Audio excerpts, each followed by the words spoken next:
Gossip. Gossip. It'll be a talebearer. 16 and 27.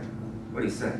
An ungodly man diggeth up evil, and in his lips there is as a burning fire. He said, now the ungodly man, the one that has no understanding, what he does is he stirs up evil. And in his lips there's a burning fire because he's trying to agitate. He's trying to start something. But go ahead, verse 28. A froward man soweth strife. Again, this is a perverse man. He's going to stir up trouble and confusion and cause contention. He said a forward man, he sows strife. Go ahead. And a whisperer separated the chief friends. Man, just a tale told by somebody can separate people for a lifetime. Just a lie has been spread. You come between even the best of friends. Words, again, I keep saying that matter, and they can cause serious harm. Verse 32, go ahead. He that is slow to anger is better than the mighty. Uh-huh. And he that ruleth his spirit than he that taketh a city. What we began with, you got to be swift to hear, slow to speak, and even slower to wrath. He said the one that's slow to anger don't mean you're not going to get angry. Make sure you have assessed the situation. Make sure you understand clearly. You're not dealing with speculation. You're dealing with fact. Make sure you get all the facts. Then you react. You'll have plenty of time to let your anger out. Because you don't want to react to something and you only know halfway. Because once something has been said, you can't bring it back.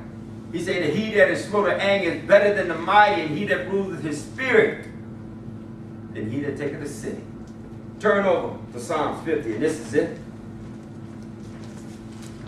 Once again, the Lord lets us know. He told us about how he felt about evil and corrupt communication. Letting us know it's not going to profit serving him. We're getting steal. We're still engaging in malicious behavior when it comes to our speech. 50. And pick it up at verse number 16.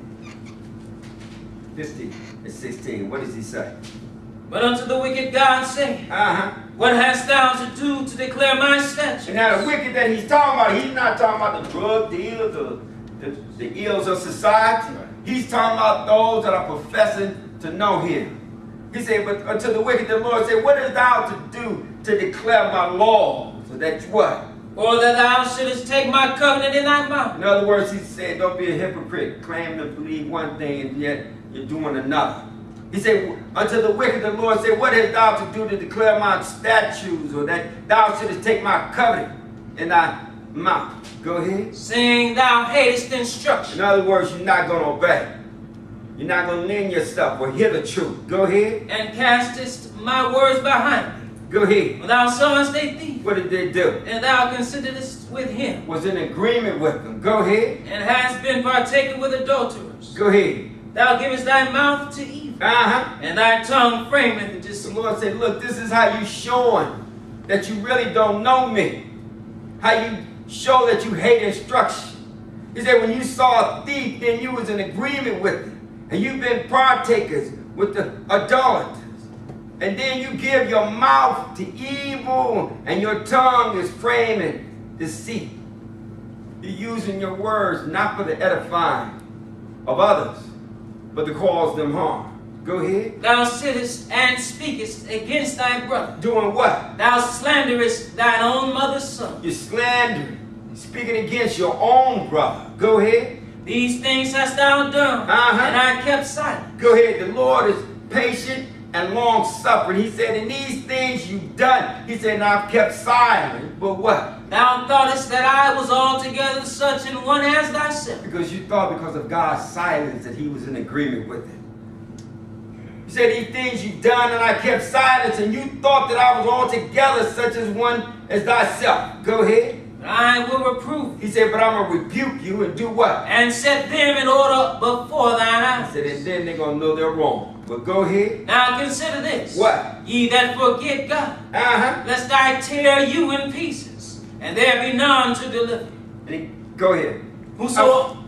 Go ahead. Whoso offereth praise glorifieth me. Uh-huh. And to him that ordereth his conversation aright, will I show the salvation of God. He said the one that offered praise is the one that's glorifying me.